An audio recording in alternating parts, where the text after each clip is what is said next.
warahmatullahi wabarakatuh. Hari ini saya akan membahas tentang lotus delicti dan tempus delicti.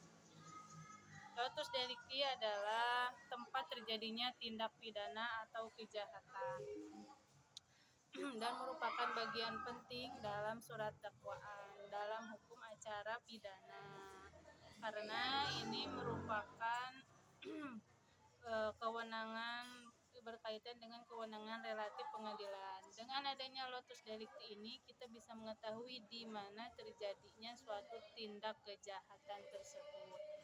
Dalam menentukan lotus delicti ini ada beberapa teori, diantaranya ada teori pembuatan material, ada teori alat yang digunakan, teori akibat, dan teori beberapa tempat. Kemudian untuk mengetahui delik formil digunakan teori material, yaitu teori tindakan yang sedang terjadi. Kemudian untuk delik material digunakan teori akibat, dan untuk delik yang melampaui batas itu digunakan teori instrumen. Kemudian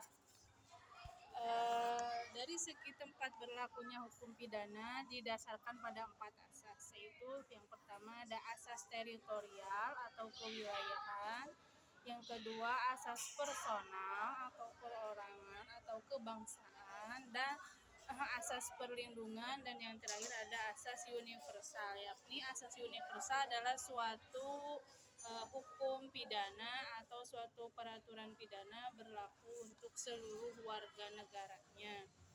Kemudian yang selanjutnya yaitu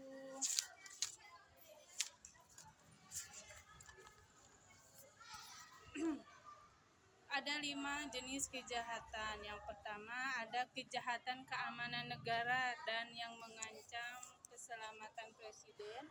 Yang kedua ada kejahatan merek atau logo atau merek. Yang ketiga ada kejahatan pemalsuan surat-surat. Yang keempat ada kejahatan jabatan atau titel. Yang kelima ada kejahatan dalam pelayaran. Kemudian ada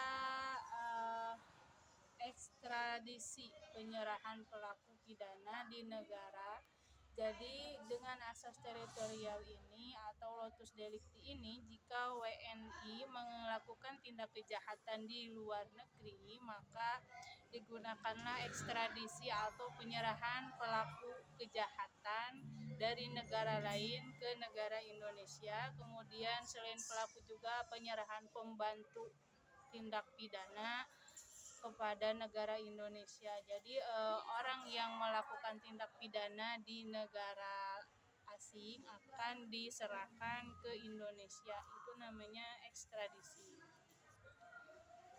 Kemudian ada tempus delicti, yaitu waktu terjadinya tindak pidana. Nah, tujuan dari tempus delicti ini yaitu untuk keperluan daluarsa dan hak penuntutan. Yang kedua, berlakunya untuk mengetahui apakah saat waktu tersebut sudah berlaku belum undang-undang tentang kejahatan yang dilakukan. Dan kemudian yang ketiganya untuk mengetahui bahwa si pelaku itu bisa tanggung jawab atau tidak di waktu tersebut, atau sadar atau tidak melakukan perbuatan kejahatannya. Kemudian untuk tempus delicti ini ada perbuatan fisik. Kemudian teorinya ada teori perbuatan fisik yang dilakukan. Yang kedua ada teori penggunaan alat, teori akibat, dan yang keempat ada teori waktu yang lama. Kepentingan tempus delicti ini adalah untuk mengetahui apakah saat itu sudah ada undang-undang yang mengatur tentang tindak kejahatan tersebut atau belum. Nah, jadi dengan adanya lotus delicti dan tempus delicti ini kita bisa mengetahui tempat terjadinya tindak pidana dan kapan waktu terjadinya tindak pidana kejahatan yang dilakukan oleh seseorang berdasarkan teori-teori, yaitu teori berdasarkan asas teritorial, asas personal, asas personalitas, asas perlindungan. dan asas universal. Kemudian dengan menggunakan teori perbuatan fisik, teori penggunaan alat, teori akibat, dan teori waktu yang lama. Terima kasih. Assalamualaikum.